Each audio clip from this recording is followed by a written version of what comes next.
injustice. Kita nyo ha, feeling victim na sila. Biktima daw sila ng injustice. Tingnan nyo ha, pakinggan nyo to. Pakinggan nyo itong isang ito. Sa lahat ng vlogger, mga kababayan, pagtiwalaan nyo na. Ha? Pagtiwalaan nyo na si Jenorvin TV. Wag lang to. Kilala nyo ba si Jenorvin TV? Di ba? Pagtiwalaan nyo ng lahat. Lalong-lalo na si Jenorvin TV. Wag lang tong vlogger na to. O, tignan nyo kung paano ito mangliko. Pasok. Biktima tayo ng injustice, ika nga eh. Biktima tayo ng injustice. Pag lumabang ka, yayariin ka ng kaso. Biktima tayo dyan, di ba? Kaya nga Kita nyo. Pag lumabang ka, dadalihin ka daw ng kaso. Buti nga, lumalabang kayo eh. Yung mga biktima nyo, yung mga biktima nila, mga kababayan, walang kalaban-laban, pinatay nila. Kita nyo? Ano kaibahan ng injustice na sinasabi nyo? Marami kayong pinatay eh. Lumaban sa inyo yung mga politikong against sa inyo. Binigyan nyo ba ng pagkakataon ng magandang laban? Hindi nyo nga dinimanda eh. Pinatay nyo agad. Tama, mali? Sasampalin kita ng burat.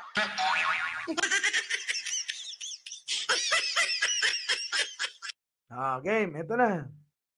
biktima tayo ng injustice, ika nga eh. Biktima tayo ng injustice. Pag lumabang ka, yayariin ka ng kaso. Biktima tayo. Kita mo? Pag lumabang ka, yayariin ka ng kaso. Nung panahon ni Digong, pag lumabang ka, patay ka. Pag lumabang ka, kahit saan, nagpa-flag ceremony ka, tatargeting ka. Di ba? Kapal na mukha, di ba? Pasok. Tayo dyan di ba? Kaya nga sabi ko nga sa inyo, mahirap po yung lumaban sa gobyerno ngayon. And yet, si Marcoleta Amo, mahirap daw lumaban sa gobyerno, pero tira kayo ng tira. Sasampalin kita ng burat.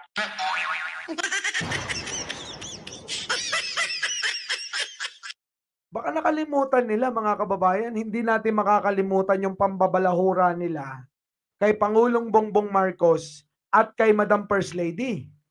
Baka akala nila madaling kalimutan yun. Kung ano-ano tinatawag nila. Diba?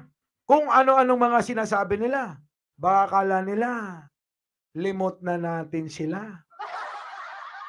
Diba? Ganyan sila.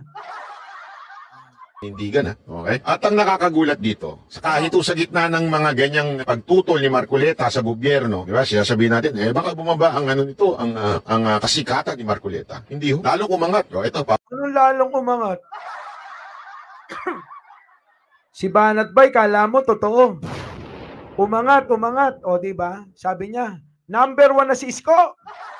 Mali. Mali yung pinapalabas niyong survey. Dahil ang totoong survey ay number 1 si Isko. Sabi, putik na yan. Nung lumabas yung resulta, hindi nga nakahabol kay Manny Pacquiao. Anong klase? Anong klaseng number 1 yan? Wala na yan si Marcoleta. Kung noon mabango, mga kababayan, bakit? Kakampi ng Duterte, kakampi ni Pangulong Bongbong Marcos, katiket. Ngayon nagbawas, mga kababayan. Nagbawas ng kakampi. Tapos sasabihin nito umangat. Hindi aangat yun. Malabo. Pakita ko. Ayan, kita nyo? Ayan yung 2025 top senatorial candidates ng Tanghire, September 9 to 13, 2024. Margin of error, 1.96. Ibig sabihin, pwedeng umangat. Nakikita nyo dyan yung sa namin. Sige, palakasin mo loob ni Marcoleta. Marcolelat. Pinapalakas motion science. Yung loob ni Marcoleta? Marcoleta. Marcoleta ba? Diba? Pinapalakas yung loob eh. Tuloy. Number 12, 31 siya. So, kung may margin of error of 1.96, pwede pa siyang maging 11 instead of 12. Ay, nako. Paano yun umangat? Uy, Banat Bay, wag mong utuin. Inuuto mo si Marco Beta. Pinapalakas loob, oh. Sayang lang gastos. Ay, nako. Ibang klase sila, no? O, eto pa isa. Ng Development Now sa paghahanap kay dating presidential spokesperson Attorney Harry Roque, sabi ng PNP CIDG. Pero hindi pa nagbibigay ng karagdagang detalyang pulisya para hindi maapektuhan ang kanilang operasyon. O, yari ka na. Tingin ko, mga kababayan, tingin ko lang yung poster, nandun ang clue. Nandun ang clue. Saan, Boss Mike? Sa poster. Yung mga nakalagay, wanted ba? Wanted. Wanted. Diba? Wanted. Alam nyo kung ano clue? Hindi kaya sa Poso Negro nagtatago to? Ano daw kunik eh? Akin yung cellphone ko, papakita ko. Dali, akin. Ayaw maniwala ni Jen Angeles. Nandun sa poster yung clue. Kung saan nagtatago, sino?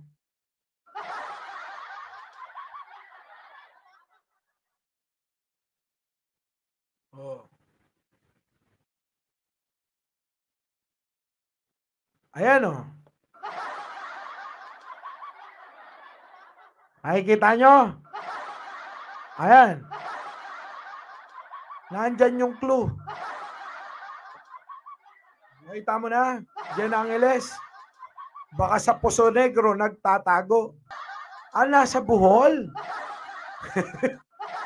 Ito kasi. Oh, tignan nyo. Mga kababayan. Oh. Tignan nyo. Oh.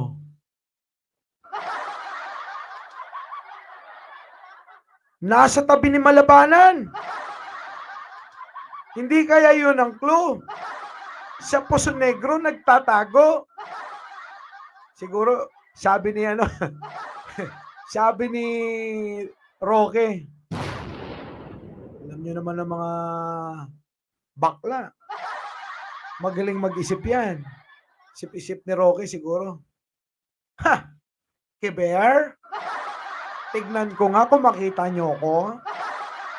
Magtatago ko sa Poso Negro. Makikita nyo ko. Hoy, Maring Leticia, late ka na. Di ba no? Grabe. Ganun eh. Sa Poso Negro nagtatago yan, maniwala kayo.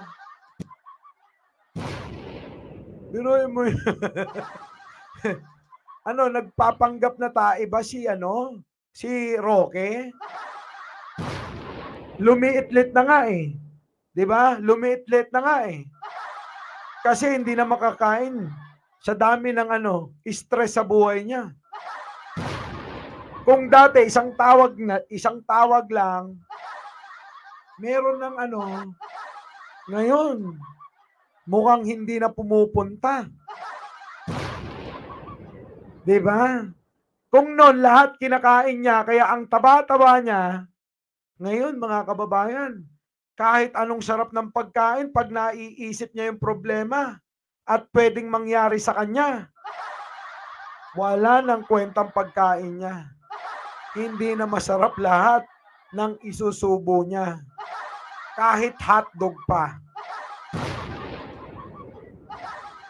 Tama? Oo, mga kababayan.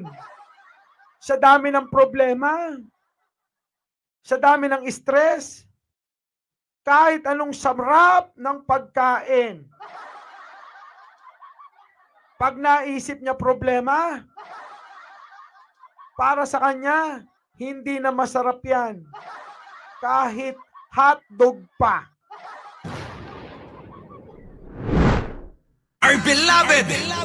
Boss Mike, Boss Mike.